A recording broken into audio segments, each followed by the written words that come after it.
queria agradecer, primeiramente, a CPDI, aqui da Fundação Hemocentro, pelo convite para falar sobre esse tema hoje, né, no primeiro simpósio em hematologia e hemoterapia da Fundação Hemocentro. Cumprimentar todos os servidores que estão aí assistindo, todos os gestores da Fundação, né, servidores da Hemorrede também. E o tema que eu vou falar hoje é a evolução histórica da hemorrede do Distrito Federal. É um tema bastante interessante, mas bastante desafiador também, tem alguma complexidade, né? E para falar um pouquinho de história, como eu vou falar um pouquinho de história, trouxe uma frase de Heródoto, né, que diz que a gente deve pensar o passado para compreender o presente e idealizar o futuro. Então, como eu vou falar de evolução histórica, a gente tem que voltar um pouquinho no passado para entender onde estamos hoje, como nós chegamos até aqui e o que esperamos, o que nós idealizamos enquanto instituição, enquanto hemorrede para o nosso futuro, tá? E aí, para falar um pouquinho de história, eu vou iniciar pela história mundial. Então, falar um pouquinho sobre o contexto da hemoterapia no mundo. Então, vou voltar lá na Segunda Guerra Mundial, no segundo pós-guerra, que foi quando a questão do sangue, né, e foi pela primeira vez, foi levantada como um questionamento e uma questão de interesse social e de interesse para a saúde pública, né, por uma preocupação, por conta do contexto pós-guerra, uma preocupação importante sobre a captação de sangue, sobre estocagem, né, sobre iniciativas de distribuição de sangue para atendimento de feridos de guerra. Então, foi um questionamento que se iniciou nesse período no mundo e principalmente nos países que estavam diretamente envolvidos na Segunda Guerra Mundial, né? Tem aí uma ilustração que é uma figura, uma foto real, que simboliza como era feito o transporte de sangue na época da guerra para atender aos soldados, aos feridos de guerra. O sangue era transportado, né, em latas com gelo, as mesmas latas que originalmente eram utilizadas para transporte de comida. Então, pela primeira vez, começou-se a falar sobre uma preocupação com a questão do sangue.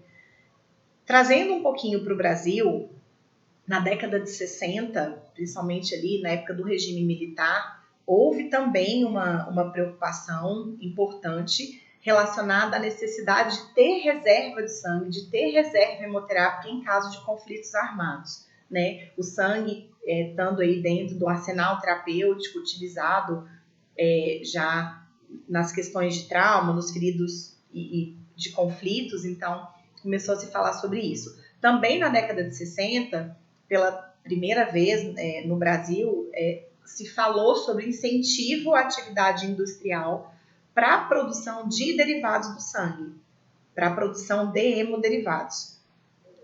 E com tudo isso se desenvolveu aqui a primeira política nacional de sangue, um rascunho de política nacional de sangue, mas eram as primeiras premissas do que seria uma política para a nossa área, né? Com tudo isso tudo gerou um crescimento importante, um boom, né, de um surgimento maciço de serviços de hemoterapia, na época ainda chamados de bancos de sangue, no país. Mas como o crescimento foi muito, muito brusco, muito abrupto, não havia muito controle, esses serviços foram se multiplicando e, junto com eles, a qualidade não foi crescente proporcionalmente. Então, houve um período de baixa qualidade dos serviços pelo grande número de serviços sem controle e sem fiscalização. Aí no Brasil, né, ainda entre 1964 até 1976, toda a questão do sangue ela foi pautada, organizada por uma Comissão Nacional de Hemovigilância, que organizava a distribuição, a doação, e começou a falar alguma coisa sobre proteção do doador e do receptor. Em 1969, por uma iniciativa da Organização Mundial de Saúde, preocupada com a questão de hemoterapia no mundo, né, houve uma visita de Pierre Casal ao Brasil, um estudioso e envolvido nas questões da hemoterapia e do sangue. Ele visitou serviços de hemoterapia em São Paulo, Rio de Janeiro, Minas, Bahia e no DF, né? No DF ainda não tínhamos a figura da Fundação Hemocentro de Brasília, mas houve visita ao DF, a serviços que funcionavam aqui dentro da questão do sangue, e alguns pontos muito críticos foram levantados nesse relatório, principalmente relacionados à doação remunerada, sem critério, à precariedade dos exames sorológicos, e muitas questões relacionadas à transfusão. Transfusões realizadas sem critério, sem indicação, sem protocolo, e uma carência importante de recursos materiais, recursos humanos e recursos tecnológicos. Isso tudo apontado no cenário nacional, não exclusivamente no Distrito Federal. O Distrito Federal recém-criado, recém-construído ainda aí nessa época, em construção, né? Um outro marco importante para a hemoterapia, eu trouxe aqui no contexto de Brasil, mas no mundo inteiro, foi a epidemia de HIV na década de 80, né? A epidemia de AIDS, ela é considerada para a hemoterapia um marco, porque ela tornou inadiável a reestruturação dos serviços, ela trouxe o debate sobre a segurança do sangue, trouxe esse debate a público mesmo, despertou interesse público. Então, a AIDS criou uma situação limite para a construção de uma política nacional de sangue e para segurança do sangue, né? Trouxe uma conscientização sobre isso. Houve uma resposta, né? Então desenvolveu-se aí o primeiro programa nacional na década de 80, um programa nacional de sangue e hemocomponentes, era o programa ProSangue, e foram estruturados, então, os primeiros centros especializados em hematologia e hemoterapia no país, hoje, que nós chamamos de hemocentros, né? Com expertise nessa área. No final da década de 80, no Brasil, em 88, a gente tem a Constituição Federal, que traz um marco importante para o Sistema Único de Saúde, né? O nascimento do Sistema Único de Saúde, e com ele algumas questões sobre o sangue e a política de sangue também. Então, no final da década de 80, se estabelece no Brasil o PLANAST, que é o Plano Nacional de Sangue e Hemoderivados, que traz como uma de suas premissas a descentralização dos serviços também e da política de sangue, né? Passando algumas responsabilidades importantes para os estados. No DF, como é que a gente estava, então, até a década de 90? Então, até 1991, o Hemocentro não era Hemocentro, era uma gerência que funcionava no Instituto de Saúde do Distrito Federal. Hoje é onde funciona, né, o LACEN. E em 1991, o governo do Distrito Federal cria, né, autoriza a criação da Fundação Hemocentro de Brasília. E logo em 93 é aprovado o primeiro estatuto da fundação. Então, até 1990, a gente tinha também no DF, como no restante do país, né? Mas o DF ainda sem um sistema de sangue bem estruturado, bem construído, não havia robustez, né? A gente tinha o Hemocentro só como uma gerência, de fato, em 93, enquanto fundação também é um marco importante para a nossa hemorrede, para a hemorrede do Distrito Federal. Então, na década de 90, né, como é que funcionava a Fundação Hemocentro e o sistema de sangue, tá? Até o final da década de 90 aí. Então, o Hemocentro era regido por alguns princípios de diretrizes, já enquanto fundação, de dirigir, coordenar, gerenciar um sistema de sangue, componentes hemoderivados, e se falava pela primeira vez, né, nos normativos que estabeleciam o funcionamento do Hemocentro, em assegurar a saúde do doador, do receptor e dos profissionais envolvidos na prática hemoterápica. Mas mesmo assim, a atuação do Hemocentro regimental estatutária ainda era concentrada no ciclo do sangue, restrito até a distribuição do sangue. Não havia nenhuma atuação do Hemocentro, porque não havia normativo para isso, inclusive não havia previsão legal para que o Hemocentro atuasse para além da distribuição do sangue. Ficava restrito à coleta, ao processamento, armazenamento, testagem, obviamente, obtenção e a distribuição do sangue, de seus componentes e dos hemoderivados. Então, em 95, tem um outro marco importante na regulação para a hemorrede nacional, que é uma portaria do Ministério da Saúde, que vai falar sobre a fiscalização e a inspeção em unidades hemoterápicas, buscando trazer um pouco mais de segurança, né, segurança e atendimento de requisito sanitário mínimo para as unidades hemoterápicas, isso em 1995. Em 2001, também no plano nacional, a Lei Betinho, a Lei do Sangue, Lei 10.205, que vem para regulamentar o artigo 199, né, o parágrafo 4º do artigo 199 da Constituição Federal de 88, que fala sobre a questão do sangue, da política de sangue e o ciclo do sangue, até, da captação à transfusão, né? E também aí no início dos anos 2000, na Anvisa, a gente tem a estruturação do Sistema Nacional de Hemovigilância. Até então, as ações de hemovigilância eram muito pontuais, muito restrita a hospitais sentinela, e no início dos anos 2000, a Anvisa estrutura, consolida, né, qualifica um sistema de hemovigilância. E os estados passando a ter obrigação de seguir esses normativos todos. Também aí em 2001, também na Anvisa, a gente tem a edição da RDC 151, que é um regulamento técnico que vai falar sobre os níveis de complexidade no serviço de hemoterapia. Então, é essa RDC que vai trazer as categorias, as classificações por complexidade do serviço de hemoterapia, desde o hemocentro coordenador, hemocentro regional, motor de hemoterapia, até a agência transfusional, né, deixando para cada estado estruturar a sua hemorrede, utilizando esses tipos, essas classificações de serviços. E os estados fazem isso de uma forma muito, muito peculiar, a depender da estrutura geográfica, do tamanho do estado. A organização fica muito a critério de cada estado, né?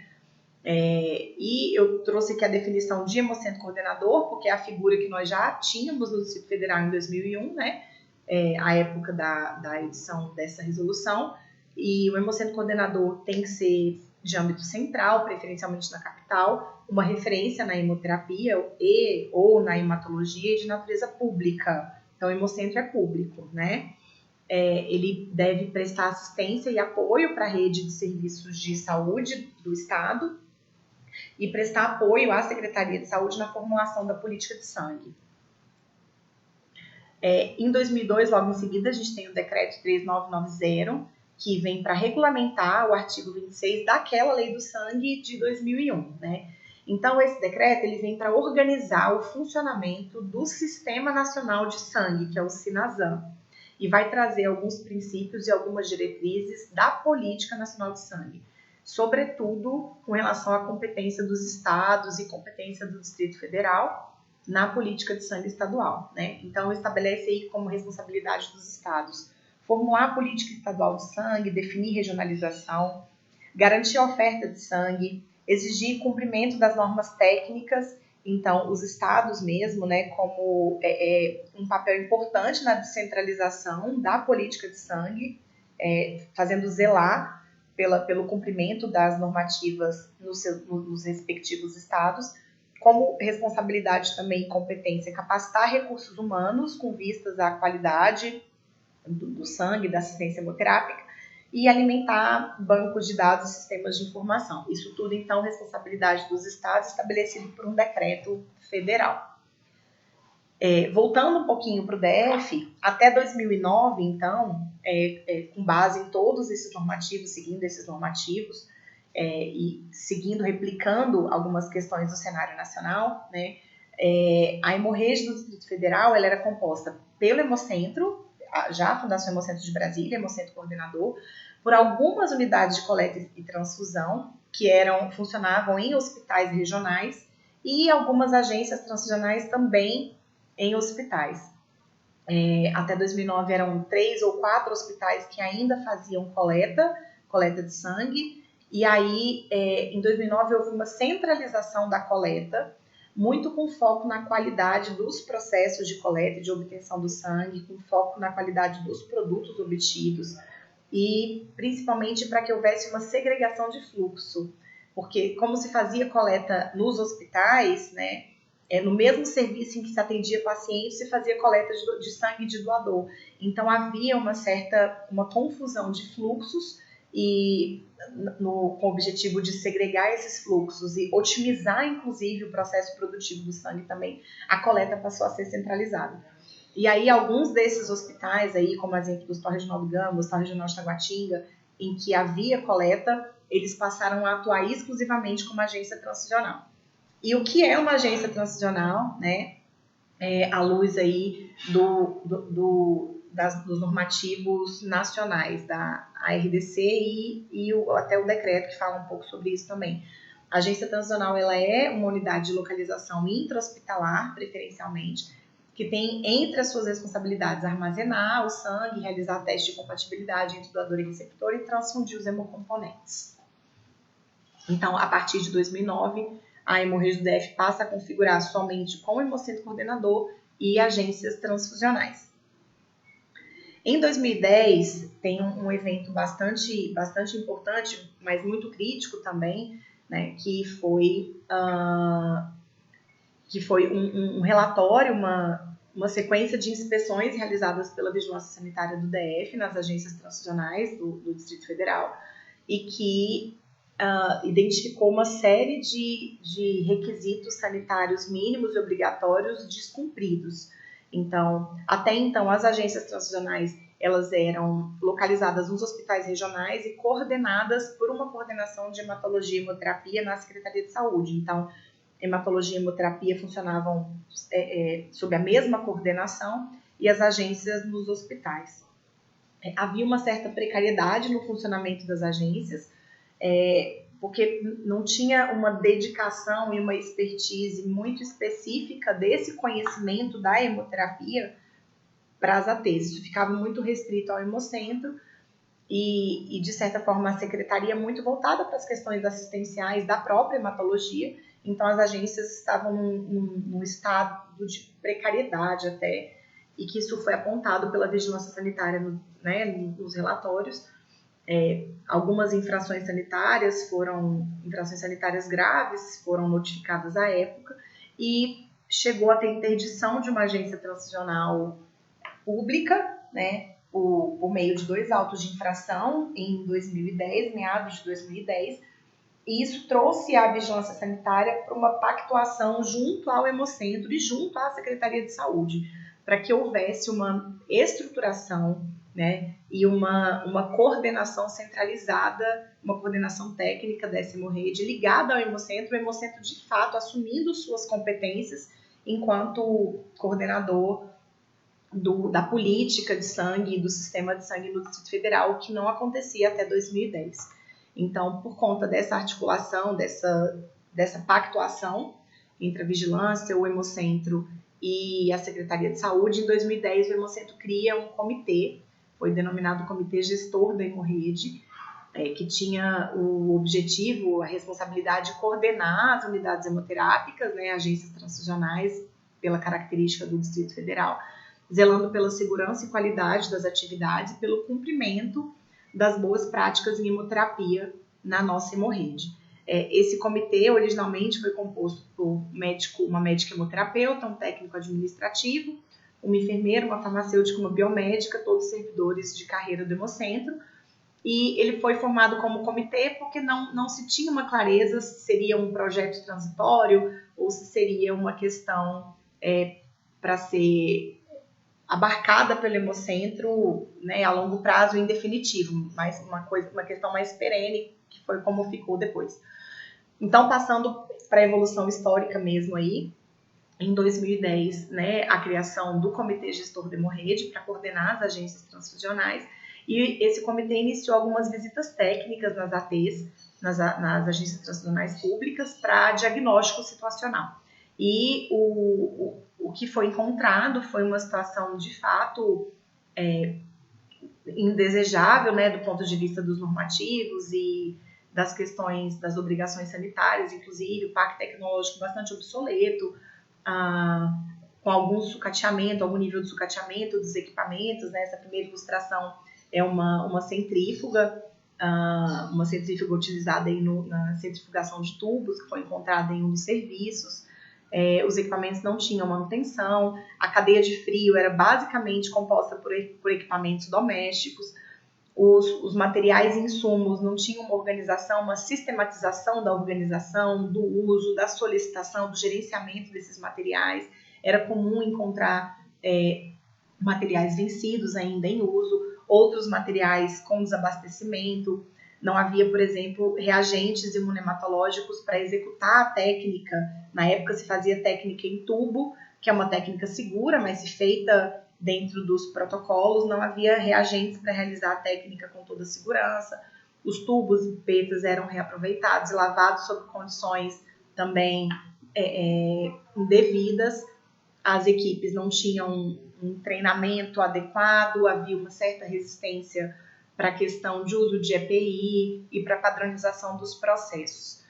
Em 2010, em seguimento a essa visita, o Hemocentro faz, então, a lotação e o treinamento dos primeiros supervisores da FHB para atuarem nas agências transfusionais nessa reestruturação da hemorragia. Em 2010 foram 4 ATs contempladas com supervisores. As primeiras foram o Hospital de Base, o Hospital Regional de Taguatinga, o Hospital Regional da Asa Norte e o Hospital Regional de Planaltina. Até o final do ano de 2010, o comitê gestor, com apoio da equipe técnica do Hemocentro, elaborou os primeiros procedimentos operacionais padrão para as ATs. As ATs até então não tinham padronização dos procedimentos e foram elaborados aí os primeiros procedimentos operacionais para a realização de teste pré-transicional, para a realização de transfusão, para descarte de hemocomponente e para procedimentos de suporte, como limpeza, desinfecção e para a hemovigilância também, no escopo da identificação das reações transfusionais. Então, esse foi um grande marco, assim, para dentro dessa evolução da hemorragia do DF. Em 2011, algumas novas realizações, né, as mais importantes delas aí foi o início do desenvolvimento de um módulo transfusional dentro do sistema informatizado que o Hemocentro já utilizava. O Hemocentro já utilizava o sistema.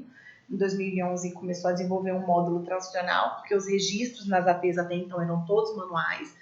Havia uma perda de rastreabilidade de processo, de procedimento bastante crítica.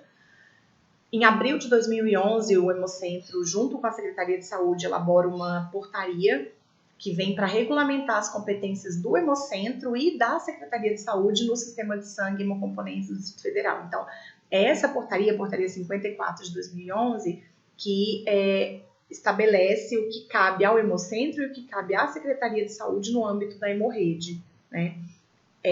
Estabelece, designa, né, o Hemocentro como órgão gestor desse sistema de sangue, né?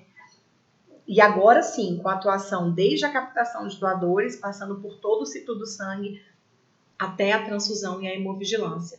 Em julho de 2011, então, essa questão de coordenação da hemorragia ganha um caráter permanente. Então, o Comitê Gestor da Hemorragia é extinto e é criado dentro do Hemocentro uma assessoria da hemorragia. Final de 2011, já essa assessoria, né, com o apoio das áreas do Hemocentro, dá início a uma renovação e manutenção do parque tecnológico das ATs.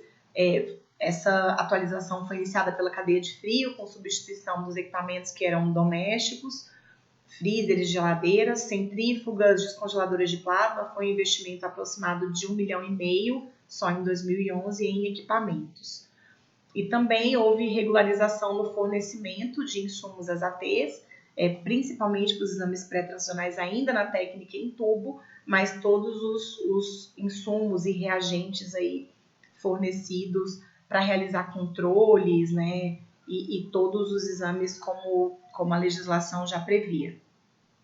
Bom, basicamente o que a portaria 54 de 2011 traz é que são responsabilidades da FHB a normatização na hemoterapia, suporte técnico e supervisão dos serviços, uso racional de sangue, capacitação das equipes, educação permanente, suprimento e gestão de insumos para as ATs, assim como de equipamentos, incluindo equipamentos de informática utilizados nos registros dos procedimentos, transporte de hemocomponente, hemovigilância e todos esses processos dentro dos padrões de qualidade.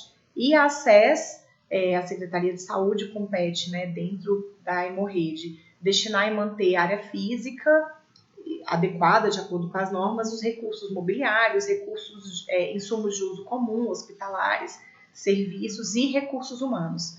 Também estabeleceu uma coordenação de hematologia que deve se articular com o Hemocentro ficando como coordenador da hemoterapia, e também como responsabilidade da SES colaborar com a FHB na implantação e no cumprimento das normas aplicáveis à hemoterapia. Então, isso dá origem também a um termo de cooperação técnica celebrado entre a Secretaria e o Hemocentro, que reflete toda essa divisão de competências aí. Entre 2012 e 2013, a gente avançou em algumas outras questões. Em 2012, nós fizemos uma oficina junto com a Anvisa e a Vigilância Sanitária do DF para regularizar os cadastros das ATs, dos serviços, no Notivisa. As ATs não faziam, o DF não fazia notificação, basicamente, até 2012. Então, nós tivemos essa iniciativa e capacitamos os serviços para atuar na hemovigilância. 2012 ainda, o Hemocentro inicia a entrega de hemocomponentes por estoque para os hospitais com validação. Então, a entrega de hemocomponentes que era feita até então sem um rigor, sem um controle, passa a ser feita de forma validada em 2012. No final de 2012, por consequência, como resultado da regularização dos cadastros do serviço Notivisa, o Hemocentro recebe um reconhecimento da Agência Nacional de Vigilância Sanitária relacionado a uma mudança de cenário de notificação das reações transfusionais do DF. O DF sai de um estado de 100% de subnotificação das reações transfusionais em 2012.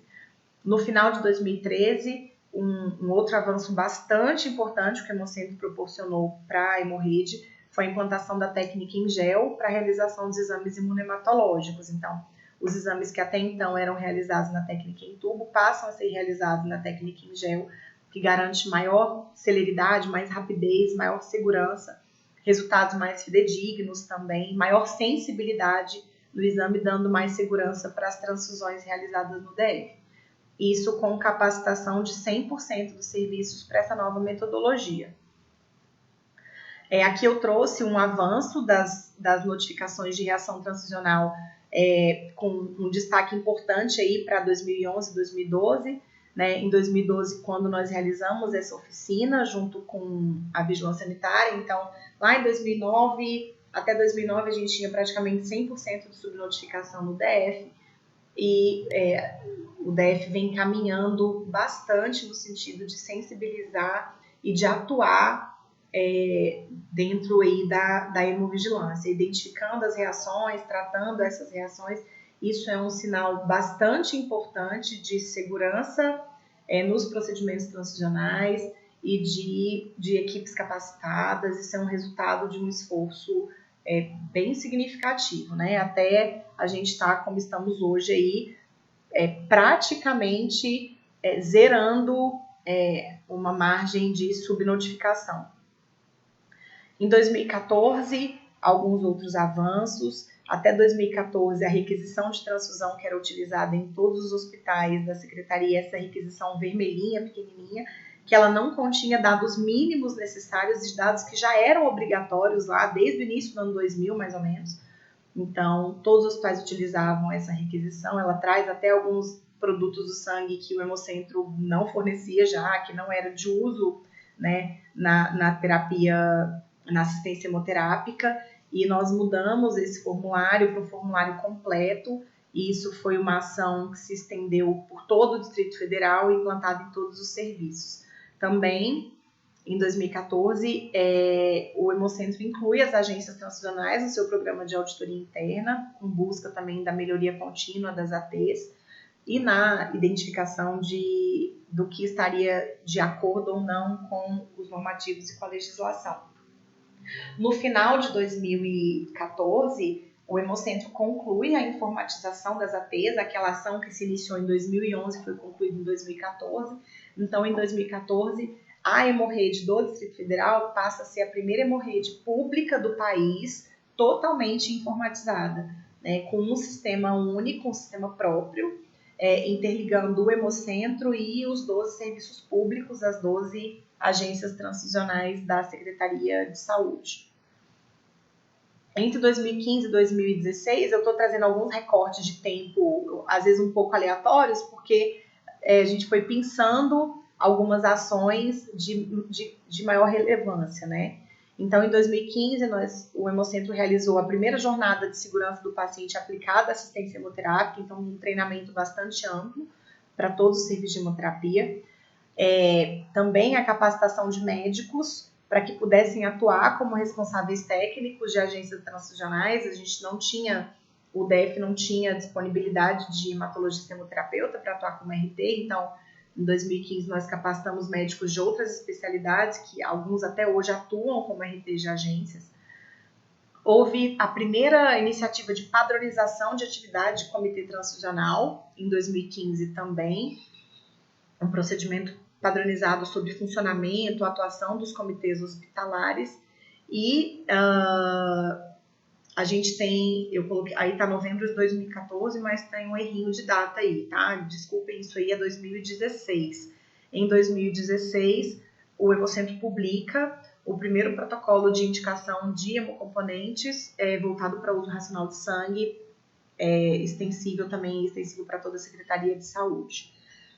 Entre 2017 e 2019, depois da publicação do protocolo, né, de 2016, o Hemocentro faz um primeiro seminário para uso racional de sangue, com foco principalmente nos médicos prescritores na rede.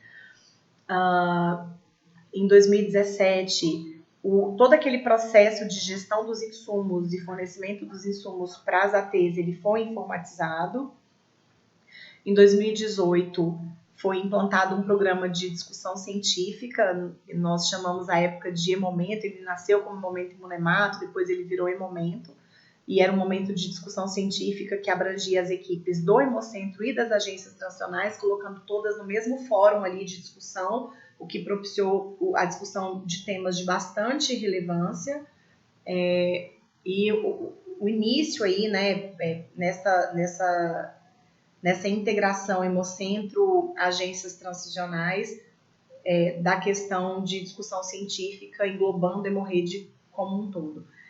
Em 2019, um novo protocolo foi editado pelo Hemocentro, um protocolo para transfusão em unidades sem agência transfusional, voltado principalmente para as unidades de pronto atendimento, para as UPAs, que não têm agência transfusional, mas que demandam transfusão em caráter excepcional, deve ser em caráter excepcional, mas precisava ter um fluxo, um processo bem estabelecido para isso. Isso foi feito por meio de um protocolo em 2019. Em 2020, eu estou trazendo aí agora já esse período mais recente, né? Para a hemorrede, as questões da pandemia também trouxeram um impacto importante, como para os outros serviços de saúde, e algumas ações tiveram que ser canalizadas e voltadas para isso, inclusive. Já em 2020, houve a necessidade de capacitar hospitais de campanha, hospitais que atendiam as pessoas com Covid-19, porque havia também demanda de transfusão para esses pacientes, principalmente na fase de recuperação, na Covid longa, né, ou nas sequelas aí de Covid. Então, muito por demanda de transfusão desses serviços, em 2020 houve várias ações de capacitação realizadas pelo Hemocentro nesses hospitais e também nas unidades de pronto atendimento. Em julho de 2020, um marco que também foi importante para o Hemorrede foi na reestruturação administrativa do Hemocentro, a criação de 2 unidades organizacionais, né, com atribuições específicas para suporte às ATs e para hemovigilância. Então, aquela assessoria de hemorrede, ela passa a funcionar como uma seção dividida em 2 subseções com essas atribuições regimentais, de dar suporte para as ATs e de atuar no contexto da hemovigilância. Para final de 2020, uma outra ação que há muito vinha sendo construída, que era a implantação de controle de qualidade interno em imunematologia para as agências transfusionais. Essa ação foi concluída em 2020, também para trazer mais segurança e qualidade para os exames realizados nas ATs. Em 2021, ainda no meio do cenário de pandemia, nós realizamos o primeiro webinário, né, na modalidade à distância e voltado para a transfusão segura e com o apoio em articulação com outras áreas do Hemocentro, a elaboração de uma cartilha, uma cartilha de transfusão segura. É um material que, inclusive, está hoje referenciado entre os materiais indicados pelo próprio Ministério da Saúde, está na biblioteca virtual do Ministério da Saúde, como um material de referência para segurança da transfusão. E aí, no período ainda mais recente, né, do ano passado para cá, nós tivemos, no cenário ainda da pandemia, a divulgação e a edição de uma série de notas técnicas e orientações para a transfusão em cenário de Covid. foi um desafio também em 2021. Em 2022, já nesse ano, implantamos aí algumas ações de educação permanente para a unidade de pronto atendimento, para as UPAs, né, já utilizando o modelo de videoaula de educação à distância, com foco no ato transicional seguro. Um novo protocolo editado pelo Hemocentro. Esse protocolo está na fase de aprovação e análise pela Secretaria de Saúde, pela Comissão de Protocolos Permanentes, que é um protocolo de indicação de transfusão para o público pediátrico e neonatal. Já agora, no segundo semestre de 2022, a gente tem o quadro de supervisores das ATs completos, porque ao longo desse caminho, esse quadro sofreu desfalques, nós tivemos algumas agências transicionais que passaram por longos períodos sem supervisão, isso trouxe um impacto bastante negativo para esses serviços, e agora em 2022 esse quadro volta a estar completo com servidores do quadro do Hemocentro, servidores efetivos altamente capacitados para fazer a supervisão das ATs.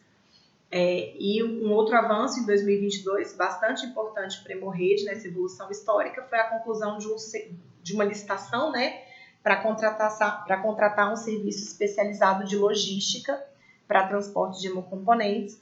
Isso aí está na fase de conclusão de contrato para iniciar a prestação de serviço. Então, a gente segue e continua, né, sempre em busca de evoluir, de melhoria contínua. Hoje, a Hemorrede do Distrito Federal tem essa composição, o Hemocentro como coordenador e 12 agências transfusionais. Essas são as agências transfusionais coordenadas diretamente pelo Hemocentro. Há outros serviços de hemoterapia no Distrito Federal, mas que não estão sob a coordenação e a supervisão técnica direta da FHB. Então, aqui está representada a Hemorrede Pública do Distrito Federal, coordenada tecnicamente pelo Hemocentro, né, que realiza aí uma média de transfusão mensal de 5.000 transfusões, então são 5.000 hemocomponentes sendo utilizados de forma cada vez mais segura e rastreável, né, para garantir uma melhor assistência, uma assistência de qualidade aos pacientes na rede pública de saúde do DF. E aqui é a cara atual do Hemocentro nas ATs. Então, hoje o Hemocentro conta com uma equipe de supervisores altamente capacitados. Eles são ligados à gerência de suporte às agências transfusionais, né, que é da diretoria da Hemorrede. Então, a gente tem 100% das agências transfusionais com supervisão técnica da FHB. Isso vem garantindo uma maior qualidade na assistência hemoterápica, com foco na segurança dos processos, e a atuação direta do Hemocentro, a supervisão técnica direta do Hemocentro nas agências, para a gente conseguir chegar onde estamos hoje, nessa linha de evolução aí. Então, é uma equipe realmente que merece todo o reconhecimento pelo trabalho que executa, junto às duas gerências que dão suporte às ATs, a gerência de suporte e a gerência de hemovigilância. Pessoal, é isso então. Queria fechar, como a gente abriu falando de reflexão e de história, vou fechar com uma outra frase, uma outra reflexão de Confúcio, bastante famosa também, que diz: se queres conhecer o passado, examina o presente, que é o resultado.